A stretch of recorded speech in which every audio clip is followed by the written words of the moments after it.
Tiago, capítulo 5, versículo de número 12.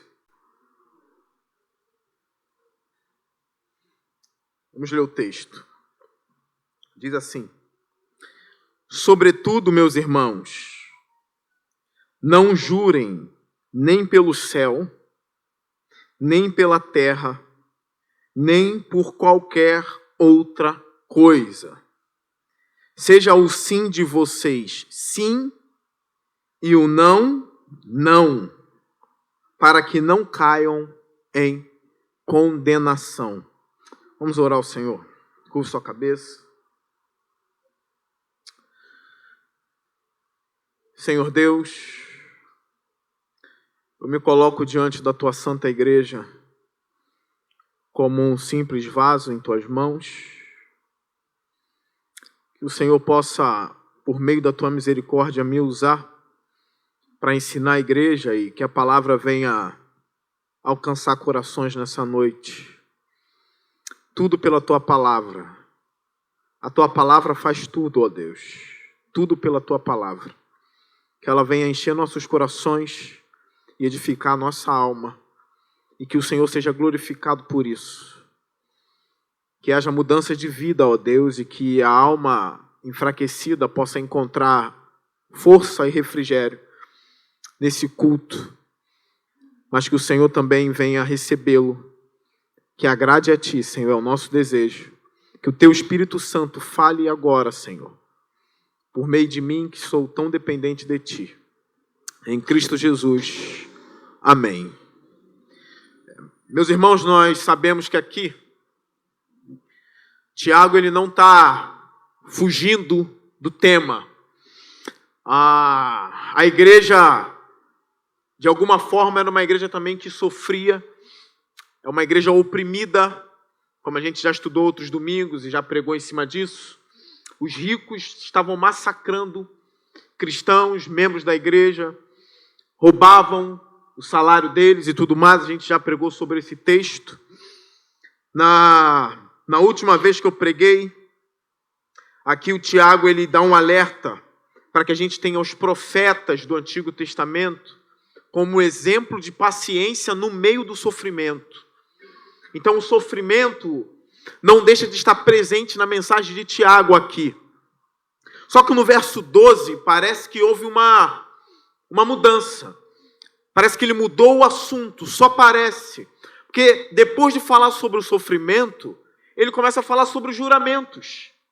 O cristão pode ou não jurar? Tem cristão que tem essa dúvida até hoje. Crente pode fazer juramento ou não pode fazer juramento? Então nessa parte final, a gente está chegando no final dessa carta, Tiago ele vai encerrar falando sobre juramentos, depois sobre oração e depois sobre o resgate dos desviados. Mas essa parte ele vai se dedicar a isso. Ele pede para os irmãos da igreja, não jurem. Só que a gente vai entender isso, se o crente pode ou não jurar. Eu quero lembrar a vocês uma coisa. Para quem Tiago está escrevendo essa carta? Serve para todos nós aqui. Serve para todos os cristãos. Mas Tiago ele tinha um foco. Ele estava escrevendo para os judeus que se converteram ao cristianismo, mas estavam dispersos. Tá? O versículo 1 diz isso, no capítulo 1, versículo 1. Disperso aqui não é distraído. Entende? Fulano está disperso no culto. Não é? No louvor ele está atento, mas na palavra ele fica disperso. Não é isso. Disperso são os judeus que foram espalhados. Eles não estão mais em Jerusalém. Entende? Eles estão em outro lugar que não seja Israel. Eles estão espalhados. Então Tiago está escrevendo para judeus que são cristãos, que se converteram ao Senhor. Então é por isso que talvez esse tema do juramento seja importante para Tiago. A gente encontra no Antigo Testamento eles fazendo voto, não é isso? Vou cumprir os meus votos a Deus. No Brasil é difícil a gente ver isso. Um brasileiro fazer voto a Deus. Mas a gente vê os judeus fazendo voto, promessas, juramentos. O Senhor Deus também fez juramentos. Entende? Tem um anjo, lá no livro de Apocalipse, que ele faz um juramento a João. Então essa questão de É pecado ou não jurar? A gente vai tentar dissecar agora para chegar numa conclusão. O que Tiago está fazendo aqui, provavelmente, é uma crítica aos cristãos que provavelmente já estavam fazendo isso. Alguns estudiosos, assim, devido ao sofrimento, às vezes eles estavam começando a fazer juramentos pelo céu, pela terra. E é importante porque o texto de Levítico, ele tem um mandamento. Não jurem falsamente pelo nome do Senhor, porque isso é profanação. Então o judeu, ele tinha um medo terrível de jurar pelo nome do Senhor. Vocês sabiam disso? De pronunciar. Até de dizer eu sou, eles têm... Porque Deus se apresentou a Moisés como eu sou, não é? Então eles tinham essas coisas. Então, para não jurar por Deus, o que eles faziam? Jurava pelo céu, pela terra, pelo templo, pelo altar, por Jerusalém. Mas por Deus não. Então, como eles são judeus, mesmo sendo convertidos, eles tinham essa prática. Então é por isso que Tiago aqui no verso 12 diz, sobretudo, ou seja, depois de tudo que eu falei, acima de tudo, não jurem, nem pelo céu, acompanha a leitura, não jurem, sobretudo, meus irmãos, não jurem nem pelo céu, nem pela terra, nem por qualquer outra coisa. Isso pode ser muito perigoso. Aqui ele não dá um exemplo de um juramento deles. Mas talvez vamos imaginar, né? Vamos imaginar alguma coisa. Eu juro pelo céu que quando eu sair desse sofrimento, eu vou ser uma pessoa melhor. Só um exemplo. Ou eu juro pela terra, ou eu juro por Jerusalém, que quando esse sofrimento acabar, farei isso e farei aquilo. Lembrando que antes Tiago tinha dado uma exortação à igreja. Ou seja, vocês nem podem dizer que amanhã vocês vão viajar, que amanhã vocês vão trabalhar, porque vocês são como uma neblina. Entende? Vocês aparecem e logo somem, a vida é um vapor. Então qual é o correto? Se Deus quiser, farei isso e aquilo. Então agora ele entra nessa questão do juramento, sem dar exemplos. Mas provavelmente eles estavam praticando essas coisas de juramento pela terra, pelo céu, por Jerusalém e por tudo mais. Existe um texto aqui, porque Tiago ele aprendeu muito com o Senhor Jesus Cristo, que é um texto de Mateus 5,33. Eu queria que aparecesse aqui. Você que é hábil e rápido na escritura, você pode abrir a sua Bíblia. Mas você que não é e se conhecendo, espero que vai aparecer aqui no telão. De Mateus 5,33, que é uma orientação de Jesus sobre juramentos. E aqui a gente já vai entender muitas coisas sobre isso. Mateus 5,33.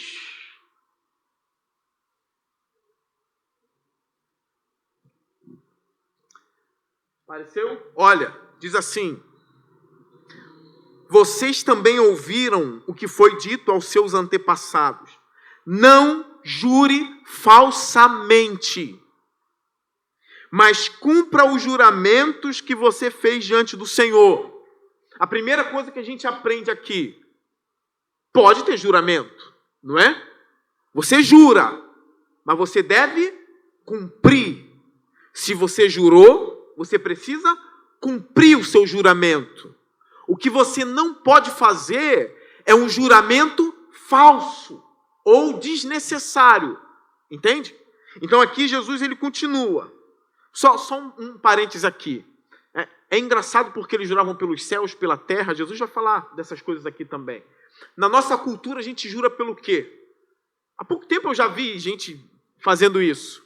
Aqui o nosso costume é assim: juro pela minha mãe mortinha. É ou não é? Talvez isso é sinal de que você seja um mentiroso tão grande que você precisa jurar por uma coisa para a pessoa acreditar em você, né? Juro pela minha mãe mortinha. Uma vez eu ouvi um homem dizendo o seguinte: que a minha filha morra amanhã, se não for verdade. Mas para que isso, gente? Não é? E a gente também tem a mania de dizer, juro por Deus. Não é isso? Isso na nossa cultura a gente encontra, né?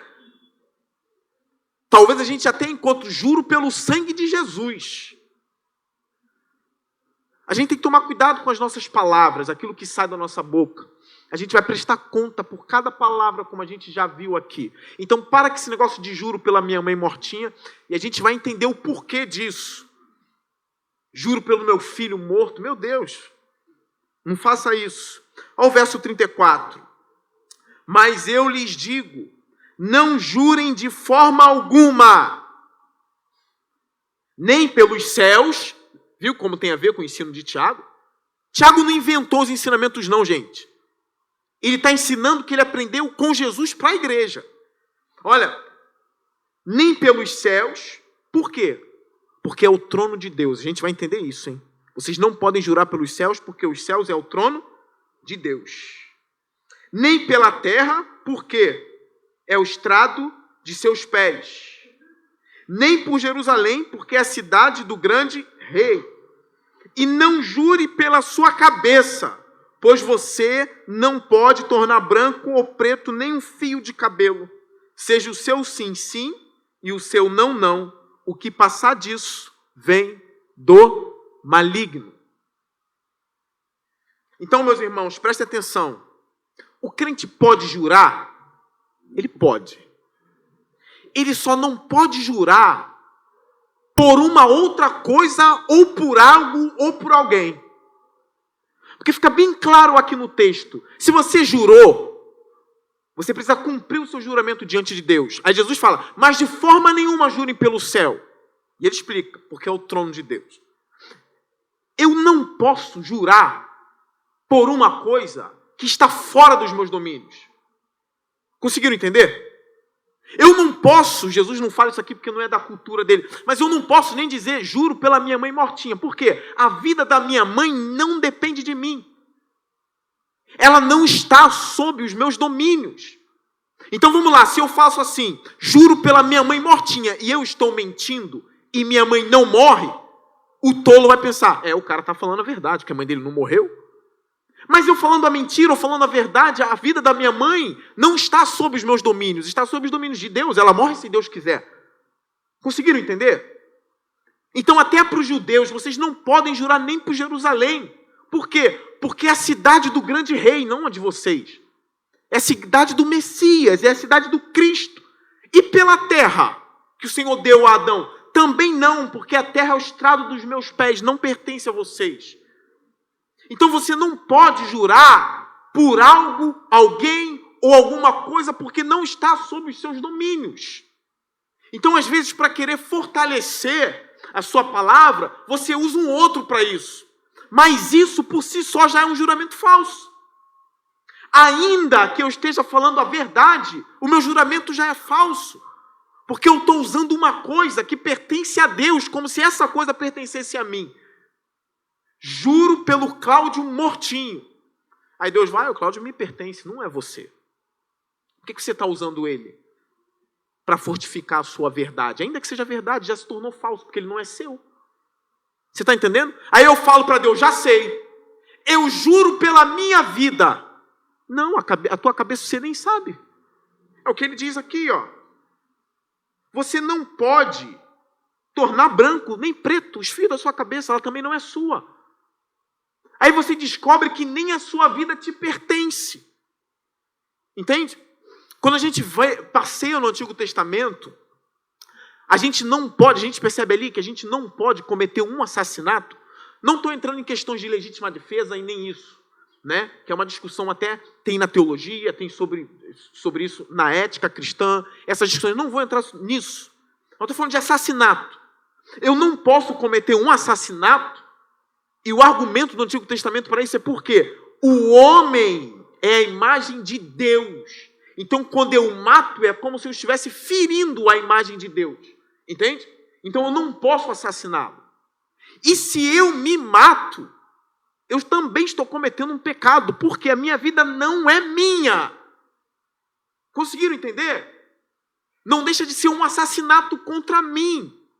Então eu não posso me assassinar ou me matar, porque eu não me pertenço. Eu não posso matar você, nem vou fazer, porque você não me pertence. Você pertence a Deus e eu pertenço a Deus. Então eu não juro por mim, não juro pelos céus, não juro pela terra, nem por Jerusalém, nem pelo Brasil. Muito menos por Deus, gente. Juro por Deus. É um vício. O mandamento aqui é não faça isso. Se isso não fosse importante, Tiago não escreveria isso depois, porque Jesus já tinha falado aqui. Mas voltando lá para Tiago, lá no capítulo 5, ele leva isso muito a sério. Porque ele diz assim, sobretudo, meus irmãos. Me parece que essa mania dos judeus continuava entranhada neles. Entende? Não tem quando você está muito culturalizado numa coisa, você está cheio de carrapicho.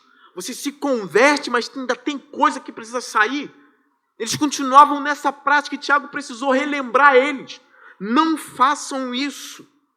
Paulo, ele chega perto. Porque uma outra mania nossa é dizer, é sério, diante de Deus. É ou não é? Diante de Jesus Cristo. Né? Talvez não seja errado isso. Agora, se você está mentindo, meu irmão, eu conheço uma pessoa que é tão mentirosa, mas tão mentirosa, que ela, diante de Jesus, pelo sangue sagrado, ele está mentindo. Entende? Paulo chegou próximo disso, se não fez, de repente até fez. Romanos capítulo 9, ele diz assim, você que é hábil, vamos lá, eu já estou chegando, mas vai aparecer aqui, já apareceu, Dai? Romanos 9, 1, Paulo ele precisa fazer uma verdade, falar uma verdade. Olha os termos que ele usa. Está dando para ver, irmã Verônica? Olha os termos que ele usa. Digo a verdade. Bastava parar aí, não é? Bastava parar aí. Mas assim, digo a verdade em Cristo. Não minto. Minha consciência confirma no Espírito Santo. Olha, está indo profundo, tá ou não está? Gente, ele precisa estar falando a verdade aqui. Senão ele está encrencado. Ele usa Cristo, ele usa o Espírito Santo. Nós sabemos que em Atos 5, aquele que mentiu ao Espírito Santo morreu. Que foi Ananias, não é? E Zafira. Pedro diz, vocês não mentiram a homens, mas vocês mentiram a Deus, porque mentiram ao Espírito. Então Paulo diz aqui, digo a verdade, em Cristo não minto. Minha consciência o confirma no Espírito Santo. Tenho grande tristeza e constante angústia em meu coração. Pois até desejaria ser amaldiçoado e separado de Cristo por amor de meus irmãos, os de minha raça, o povo de Israel. Ou seja, Paulo aqui, ele para salvar os judeus, ele se colocaria como maldito, entende? E isso é um desejo tão louco, que as pessoas podem pensar, não, ele está mentindo, isso é só para encher. Eu usar um termo aqui, eu não vou usar. Mas é só para provar alguma força. Ele não. Diante de Cristo e pelo Espírito Santo. Eu digo a verdade, eu preferia ser maldito do que ver o meu povo se perdendo. Ele estaria disposto a trocar. Paulo, perde o povo judeu inteirinho ou perde você? Não, Senhor, que eu me perca, mas que ele se salve. Não é isso? Aí aqui, diante disso tudo, eu lembro de uma coisa que o John Bunyan, um pastor, que escreveu O Peregrino, ele disse uma vez, enquanto ele pregava ao rebanho, eu já disse para vocês isso algumas vezes, enquanto ele pregava o texto bíblico, é como se o diabo estivesse ali atormentando ele no púlpito, dizendo, você está pregando coisas que estão indo contra a sua alma, que está indo contra você, porque você está pregando coisas que você comete. Então, o que fez com que John Bunyan permanecesse firme no púlpito? Foi uma mentalidade que talvez o Espírito de Deus deu para ele. Ele chegou à conclusão do seguinte, ainda que eu pereça, eles não vão perecer. Eu vou pregar a verdade ainda que ela me doa, para a salvação deles. Olha o pensamento de John Bunyan, é como se fosse o de Paulo, entende? Ainda que eu pereça, a igreja não vai perecer, porque eu vou pregar a verdade para a igreja. Eu vou pregar a palavra. É como se o diabo estivesse tentando tirar a palavra de John Bunyan, entende? Não prega isso, isso está te fazendo mal. Ele, não, eu vou pregar, por amor à igreja. Então aqui Paulo chega bem perto disso, ele usa Jesus Cristo, ele usa o Espírito de Deus, mas ele está falando a verdade. É como se ele estivesse dizendo, digo diante de Deus. Mas aqui talvez seja o problema de Tiago, seja realmente os juramentos e os votos. Não faça voto de tolo. Cuidado com os seus juramentos. Cuidado com esse negócio de jurar por Cristo, jurar por Deus. Apenas jure. Não cite mais nada. Entende? Jure e cumpra com a sua palavra, que vai ser a nossa próxima nosso próximo tópico aqui. Quando ele diz aqui na parte B do versículo 12, ele diz assim: seja o sim de vocês sim e o não, não, para que não caiam em condenação. É óbvio que o conselho aqui é, meus irmãos, apenas diga sim ou não. Você pegou aquilo ali? Não. Não, e não pegou. A gente precisa. É algo muito ruim quando até mesmo dentro da igreja do Senhor, a gente fica com aquele pensamento, acredita ou não no irmão? Entende? Porque tem tanto irmão que espalhou mentira, tem tanto irmão que continua mentindo descaradamente, que outros que falam a verdade acabam pagando pato. Entende? No nosso meio, o que deveria ser corriqueiro e normal é você falar a verdade sempre. Entende? Sempre fale a verdade. Se você fez, fez. Se você não fez, você não fez. Eu sei que às vezes você quer demonstrar força por ser um pecador e você está falando a verdade. E às vezes porque o outro também é um pecador e não está acreditando, você tem que fazer como Paulo. Cara, eu estou dizendo em Cristo. Mas que seja verdadeiro isso. Entende? A gente não pode pegar as práticas mundanas e trazer para a gente. É muito feio um crente mentiroso. Até de manhã, em uma das minhas pregações, eu até cheguei a confessar. Porque se tem uma virtude que eu falava, e para algumas pessoas, eu acho que eu tenho que até parar com isso, né? Para algumas pessoas dizer assim, eu posso ser tudo, mas mentiroso eu não sou. Eu falei de manhã pregando para a igreja. Posso ser tudo, mas mentiroso eu não sou, não. Eu falo a verdade. Até que há pouco tempo eu caí numa mentirinha boba. Boba, nem precisava, não ia fazer mal a ninguém. Não tem aquela mentirinha que não ia fazer mal, não ia nada, você não está escondendo nada, não está devendo nada, mas sem querer sai e você fala, e agora? Tocava a trombeta de que não era mentiroso, caí numa mentirinha, fiquei com a consciência pesada por causa disso. Aí aquilo fica martelando, para que eu fiz? Para que não precisava fazer? Entende? Mas estava a dizer, foi. Aí eu disse, não. Aí eu nem penso, porque eu sou pastor, não, porque eu sou cristão. Entende? Eu sou cristão, então a próxima oportunidade que eu tiver, eu não vou fazer, eu vou falar a verdade. Porque eu posso ter passado 10 anos sem mentir. Mas aí foi uma mentirinha ali, mas não pode ser normal. Isso não pode ser normal na sua vida. Se você mente, isso tem que ferir a sua mente. Eu menti para o meu pai. Eu menti para minha mãe. Eu menti para o meu marido. Entende?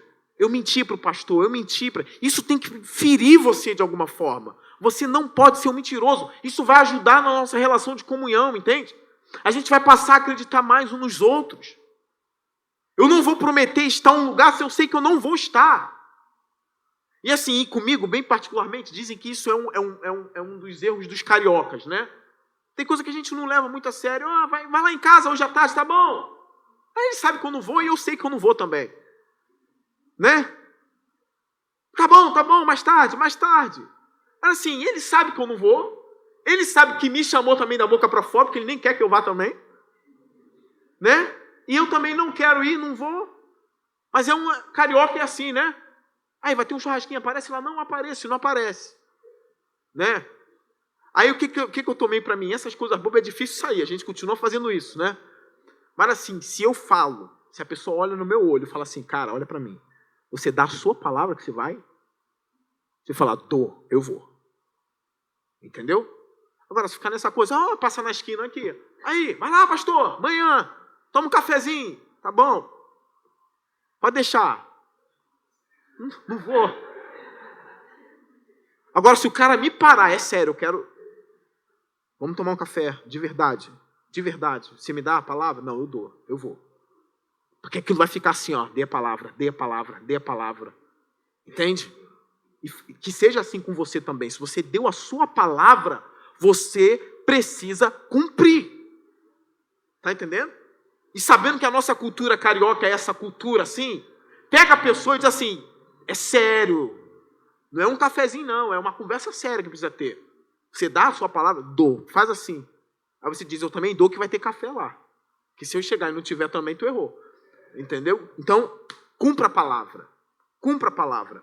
Aqui um exemplo que eu quero dar a vocês, que eu até já dei aqui na igreja também, mas eu acho pertinente e edificante esse exemplo, que é algo que eu admiro. Que eu admirei na vida de Davi e na vida de Jonathan. Quem conhece a história sabe como isso foi admirável, o que eles fizeram, né? Eu ia botar para ler, mas eu talvez não precise, porque eu sei que vocês conhecem a história.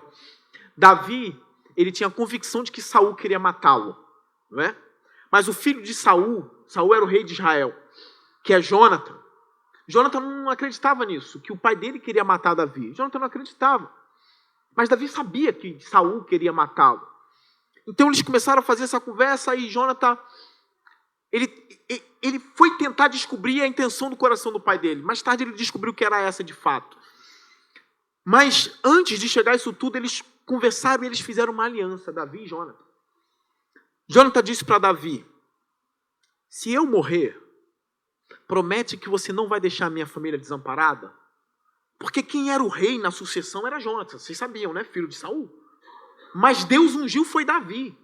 E Jonathan não teve aquele ciúme. Se fosse você ou se fosse eu, né? Poxa, rei? Jonathan era um homem humilde de coração. Ele, não, Davi, se o Senhor te escolheu, é você. E eu estou do teu lado, eu não estou do lado do meu pai. Olha que coisa, hein? Eu estou do teu lado, Davi. Agora só me promete uma coisa.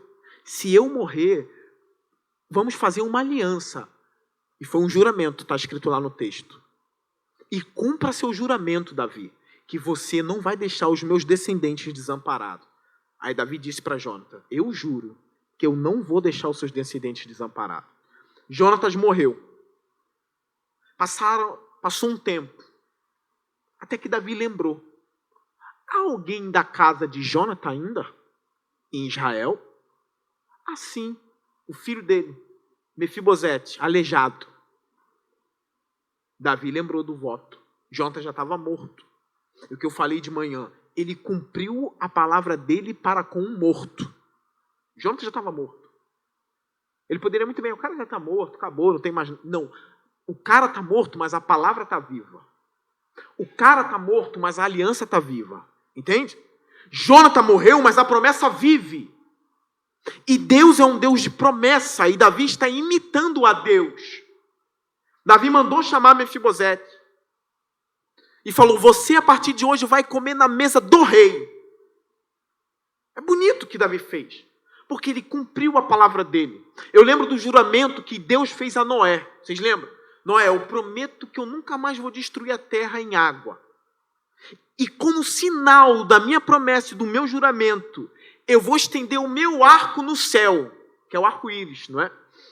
E alguns estudiosos tentando entender essa questão do arco, é uma coisa até interessante. Por que um arco? A palavra de um rei, ela tem que ser cumprida. Isso, se o rei quebra, é como se ele fosse passivo de morte. É como se Deus estendesse o arco virado para ele mesmo, entende? É um arco de verdade. Como se fosse um arco. Só botar uma flecha ali e atirar para o alto. Ou seja, se eu não cumprir a minha palavra, o arco está virado para mim, Noé. Então é por isso que o pacto é um arco, entende? Alguns estudiosos chegaram a essa conclusão. Por que um arco? E é um arco lindo. E é conhecido como o arco de Deus. É por isso que é tão lindo, é tão bonito. E está apontado para Deus, entende? E Deus se lembra sempre da promessa que ele fez lá atrás a Noé. Isso está virado para mim. E eu vou cumprir o que eu prometi. Deus sempre promete e cumpre. Então isso é o caráter de Deus. Cristo fez a mesma coisa. Tudo que ele falava, ele cumpria, ele fazia. Entende? Então aqui o que Tiago está ensinando é isso. É mostrar para os irmãos da igreja que a nossa palavra precisa imitar a palavra do Senhor. É claro, eu não estou falando em sentido de divindade, mas a gente tem o caráter de Deus. Então essa mensagem é para você que está aqui, que não cumpre a sua palavra, e você acha que Deus nem está atentando para isso. Deus está atentando para aquilo que sai da sua boca. Seja homem e cumpra a sua palavra. A mulher também se prometeu, vá até o fim. Entende? É por isso que até mesmo no casamento é muito sério, quando um está virado para o outro, eu prometo. É um pacto. É uma aliança. Ser fiel a você na saúde, na doença, na alegria, na tristeza, na riqueza e na pobreza, até que a morte nos separe. É uma aliança que está sendo feita, é uma palavra. Foi carimbado, entende? Vamos ver. É algo profundo que está sendo dito. Então Tiago está ensinando isso. Eu lembro que há pouco tempo, falando com uma mulher que perdeu um ente querido, eu falando com ela, não estava num dia bom para atendê-la, e devido ao luto, eu disse, não, eu vou estar no enterro. Aí depois no WhatsApp eu ainda frisei mais a ela. Eu disse, minha irmã, eu vou estar. Eu sabia que não era um dia bom, tinha coisa, E eu falei, eu já dei a minha palavra porque eu vou cumprir. Eu vou estar. E eu estive. Entende? A não ser que Deus me impedisse, porque Deus tem o poder de impedir. Entende? Mas eu dei a minha palavra. E às vezes as pessoas têm medo de dar a palavra. Não, já não vou dar a palavra porque... se eu falo talvez, é porque talvez. Agora, se eu digo, eu vou estar. Gente, eu vou mover... Eu ia falar céus e terra, não posso. Eu vou mover meu horário inteiro, vou encaixar algo ali, algo aqui, para estar. Porque eu disse, minha irmã, eu vou estar. Então ela descansou. Ele já falou, está falado. Aí qual é a missão agora? Eu tenho que estar. Eu já falei. E eu não preciso de ninguém do meu lado. Você disse que vai... Não. A minha própria consciência. Você prega sobre isso, hein? Você fala disso, hein? Você deu a palavra, hein? E eu correndo, me arrumando, tem que ir. O que eu faço?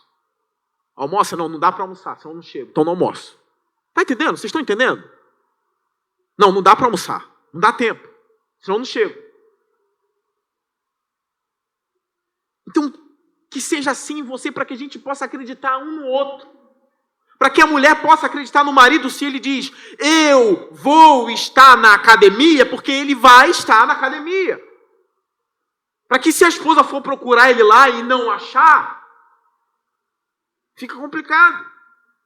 Se a mulher falar, eu estou na casa de Ana, para o marido, ela tem que estar na casa de Ana.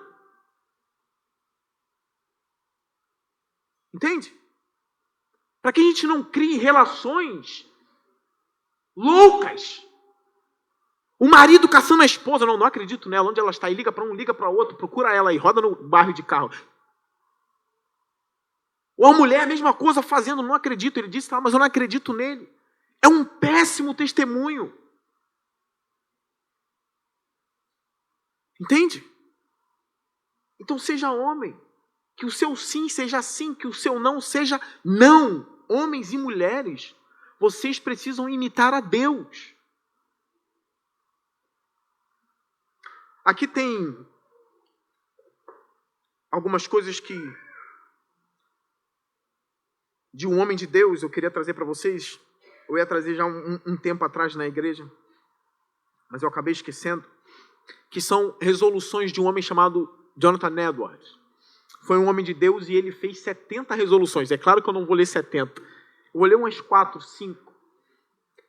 Eu posso dizer 70 juramentos que ele fez sobre ele e sobre a vida cristã. Né? E é uma coisa maravilhosa. E a vida dele foi gasta para ele cumprir aquelas resoluções que ele fez a Deus. A primeira ele diz assim, ele escreveu num diário, ele diz assim, resolvi, um cristão, um pastor, hein? Resolvi que farei tudo aquilo que seja para a maior glória de Deus e para o meu próprio bem, proveito e agrado durante todo o tempo de minha peregrinação, sem nunca levar em consideração o tempo que isso exigirá de mim, seja agora ou pela eternidade fora. Resolvi que farei tudo o que senti ser o meu dever e que traga benefícios para a humanidade em geral, não importando quantas ou quão grandes sejam as dificuldades que venha enfrentar. Resolvi permanecer na busca contínua de novas maneiras para poder promover as resoluções acima mencionadas. Resolvi arrepender-me, caso eu um dia me torne menos responsável no tocante a estas resoluções, negligenciando uma ínfima parte de qualquer uma delas, e confessar cada falha individualmente assim que cair em mim. Resolvi também nunca negar de alguma maneira ou coisa difícil, seja no corpo ou na alma, menos ou mais que leve à glorificação de Deus, também não sofrê-la, se tiver como evitá-la. Resolvi jamais desperdiçar um só momento do meu tempo. Pelo contrário, sempre buscarei formas de tomá-lo o mais proveitoso possível. Resolvi viver usando todas as minhas forças enquanto viver. Resolvi jamais fazer alguma coisa que eu não faria se soubesse que estava vivendo a última hora da minha vida. Essa aqui é muito importante. Ele consultava essas resoluções sempre. Ele lia sempre para lembrar dos votos que ele fez. Resolvi jamais fazer alguma coisa que eu não faria se soubesse que estava vivendo a última hora da minha vida. Resolvi ser a todos os níveis, tanto no falar como no fazer, como se não houvesse ninguém mais vil que eu sobre a terra, como se eu próprio houvesse cometido esses mesmos pecados, ou apenas sofresse das mesmas debilidades e falhas que todos os outros. Também nunca permitirei que o tomar o conhecimento dos pecados dos outros me venha trazer algo mais que vergonha sobre mim mesmo e uma oportunidade de poder confessar meus próprios pecados e misérias a Deus. Resolvi pensar e meditar bastante e em todas as ocasiões sobre a minha própria morte e sobre circunstâncias relacionadas com a morte. Resolvi sempre que experimentar e sentir dor, relacioná-la com a dores do martírio e também com a dor do inferno.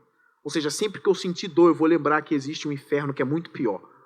E a dor do martírio dos irmãos que foram degolados pelo Evangelho, para que ele não reclame de qualquer dorzinha, entende? É por isso que ele coloca isso aqui. Estou terminando.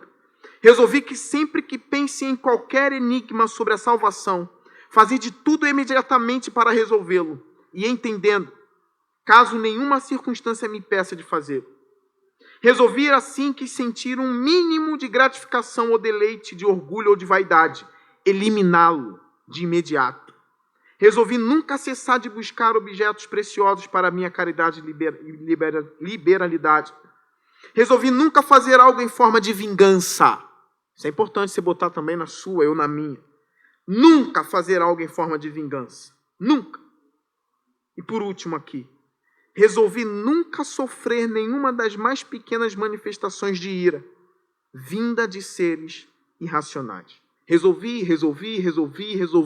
São juramentos e resoluções de um homem que quer viver para a glória de Deus.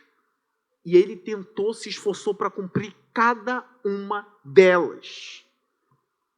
E é importante, porque você que tem problema com vingança ou ira, você escrever isso num caderno e ler esse caderno sempre, toda semana, porque a gente pensa que negócio de diário é coisa de adolescente. Mas quando a gente estuda a história da igreja, diário era coisas de homens maduros na fé. Vocês sabiam disso? Aí os adolescentes adotaram essa prática. Mas os grandes homens de Deus tinham um diário. Eles escreviam os seus pecados no diário. Vocês sabiam disso? Eles escreviam promessas no diário. Então, resolvi lutar até a última força para não me vingar de ninguém, de nenhum irmão da igreja. Resolvi nunca, em nenhuma hipótese, fazer nenhum tipo de fofoca na igreja. Nunca. Põe lá no diário. Resolvi, e eu juro, não por Deus, nem pelos céus, nem pela terra, apenas juro, que se eu vir algum irmão falando mal de um outro irmão, não deixarei isso penetrar em meu coração. Aí você vai ler o seu diário uma vez por mês. Ó, tem isso aqui, resolvi. A nossa palavra é importante. E Tiago, ele termina o texto dizendo: seja o sim de vocês sim e o não, não, para que não caiam em condenação. Olha como é sério isso aqui. para que não caiam em condenação. Hoje eu estou chegando ao fim do sermão, mas olha como Tiago fala do juízo de Deus, meus irmãos. Numa epístola pequena, olha como ele fala do juízo de Deus. E aqui eu vou ler para vocês Tiago 2, não precisa abrir, pode confiar em mim. Tiago 2,12. Falem e agem como quem vai ser julgado. Julgamento em Tiago. Tiago 3,1. Meus irmãos, não sejam muitos de vocês mestres, pois vocês sabem que nós, os que ensinamos, seremos julgados com maior rigor. Julgamento de novo. Tiago 5,9. Diz assim, irmãos, não se queixem uns dos outros. Não se queixem uns dos outros, para que não sejam julgados. E agora nesse texto que a gente leu, que é o verso 12. Seja o sim, sim e o não, não, para que não caiam em condenação. Ainda tem pastores que só falam da graça e nunca de juízo. Olha quantas vezes Tiago falou do juízo aqui, nessa epístola. Ainda tem pastores que só querem falar aquilo que você quer ouvir e nunca mencionam o juízo de Deus. O grande trono branco, o dia em que todos estarão frente a frente com Deus, olhando na face do Deus Santo. Que isso nunca se aparte daqui, do nosso púlpito, nem da minha vida e nem da sua vida. Eu quero terminar o texto lendo o que a nossa linda e forte Confissão Batista de 1869 diz. Olha quanto tempo. A Confissão Batista de 1869 fala sobre o juízo final. E aqui eu termino meu sermão. Olha o capítulo 1 da Confissão.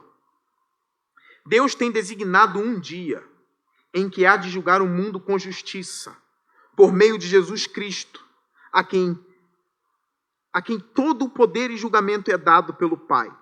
Naquele dia, não só os anjos apóstatas serão julgados, mas também todas as pessoas que viveram sobre a terra devem comparecer perante o tribunal de Cristo para darem conta de seus pensamentos, palavras e ações e receberem de acordo com o que eles fizeram no corpo, quer seja bom, quer seja mal. O propósito de Deus ao designar esse dia consiste em manifestar a glória de sua misericórdia na salvação eterna dos eleitos e de sua justiça na eterna condenação dos réprobos, que são ímpios e desobedientes.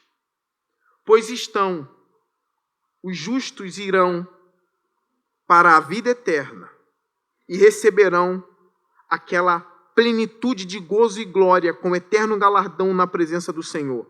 Mas os ímpios que não conhecem a Deus e não obedecem ao Evangelho de Jesus Cristo serão lançados no tormento eterno e punidos com eterna destruição a partir da presença do Senhor e da glória do seu poder. Encerrando o tópico 3. Cristo deseja que estejamos bem persuadidos de que haverá um dia de juízo, para que os homens se afastem do pecado e para a maior consolação dos piedosos em sua adversidade. Assim ele manterá esse dia desconhecido para os homens, para que possam estar livres de toda a segurança carnal e estar sempre vigilantes, porque não sabemos a que hora o Senhor virá. Que possamos estar sempre preparados para dizer: vem, Senhor Jesus, vem depressa. Amém. Tiago encerra assim: para que vocês não sejam condenados. É uma palavra forte isso aqui. Imagine os cristãos da época lendo isso aqui. Que haja temor nos nossos corações. Nós acreditamos nas misericórdias do Senhor. Nós acreditamos no amor de Deus. E é lindo pregar sobre isso. Mas nós acreditamos no juízo do Senhor. E esse juízo virá. E hoje mais cedo eu estava conversando com um membro da igreja ali fora. Eu estava lembrando de um texto que eu já lembrei vocês 2, 3 vezes. Quando o nosso Senhor Jesus Cristo falou seriamente, dizendo: pois o que adianta o homem ganhar o mundo inteiro e perder a sua alma? Quem está falando é alguém que conhece a glória e que conhece o mundo e sabe que o mundo é ilusão. Às vezes a gente acha que não é, mas Deus sabe que é. Sabe que é passageiro. E Ele sabe o que é a vida eterna. Então é por isso que Ele diz, adolescentes, jovens, adultos, ouça. O que adianta você conseguir todos os prazeres dessa terra se você perder a sua alma? Não perca a alma, porque não tem mais como trazer de volta. Amém? Isso é sério. Que a nossa palavra seja sempre verdadeira, sim e não, para que a gente não caia em condenação. E que o Senhor nos sustente até o fim. Que essa palavra possa encontrar lugar no seu coração e que você possa sair daqui mais crente, mais firme, com mais palavra, com mais honra, para glorificar a Deus com a sua vida. Amém? Curva sua cabeça, deixa eu fazer uma oração por você.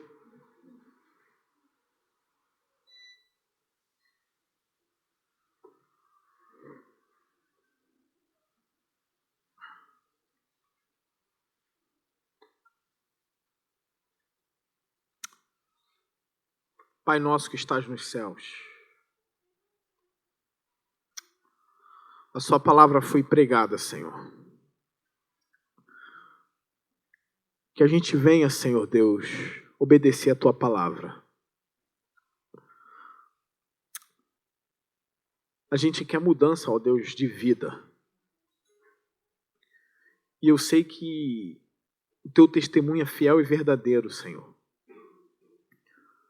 Eu sei que os homens mudam. Eu sei que as mulheres também mudam. Adolescentes, crianças. Eu sei, ó Deus, que a sua palavra nos santifica, Senhor. Eu sei também que tem momentos, ó Deus, em que meus irmãos olham para si mesmos e pensam, daqui eu não avanço mais, eu não melhoro mais do que isso. Mas o que dizer, ó Deus, de Pedro, que mudou tanto, ó Deus, ao ponto de se tornar um homem muito piedoso e santo? O que dizer de Davi, ó Deus, que depois de ter pecado se arrependeu, ó Deus, e nunca mais cometeu aquele erro, Senhor?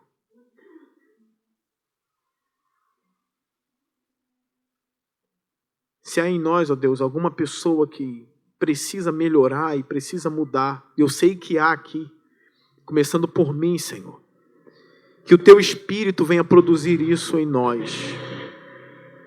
Porque está escrito que a sua palavra ela não volta vazia, Pai. E eu clamo pelo nome do Senhor Jesus Cristo, Senhor. Me ajude a ter mais palavra. E ajude meus irmãos a terem mais palavra, Senhor. Que eles cumpram aquilo que eles falam. Que eles venham cumprir as promessas que fazem. Que o nosso sim seja sim e o não, não, Senhor. E nos dê discernimento e sabedoria. Para que a gente viva essa vida com integridade, ó Deus, e com piedade. Que a gente venha glorificar o seu nome em todas as áreas das nossas vidas. Eu venho levantar um clamor também aqui, ó Deus, por perdão pelos nossos pecados, Senhor. Eu peço que o Senhor perdoe os pecados dos meus irmãos e os meus pecados também, Senhor. Porque eles são falhos, ó Deus. Eles são feitos de barro, Senhor, como eu. Eu sei que o Senhor conhece a nossa natureza, ó Deus, e eu sei que haverá o dia do juízo. Mas eu sei que está escrito também, Senhor, que nenhuma condenação há para aqueles que estão em Cristo. E a melhor maneira de estar de pé no dia do juízo, ó Deus, é crendo em Cristo, que pagou o preço por nós, Senhor. Porque se depender de nós mesmos, ó Deus, nós seremos reprovados naquele dia. Mas nós cremos que estamos cobertos pelo sangue do Senhor Jesus Cristo. E que isso nos faça crescer, Senhor. Nos faça uma igreja crescente. Não necessariamente em números, Senhor. Mas que todos que aqui estão venham crescer em piedade e em santidade. A cada dia, Senhor. Que as pregações dessa igreja venham sempre de Ti, Senhor. Para falar aquilo que o povo precisa ouvir. Para que o Seu nome seja glorificado, Senhor. Ponha um guarda no nosso lábio para que a gente não venha amaldiçoar ninguém. para que a gente não venha mentir, Senhor, mas sempre falar a verdade, porque nós somos da verdade. Para a tua glória, em Cristo Jesus. Amém.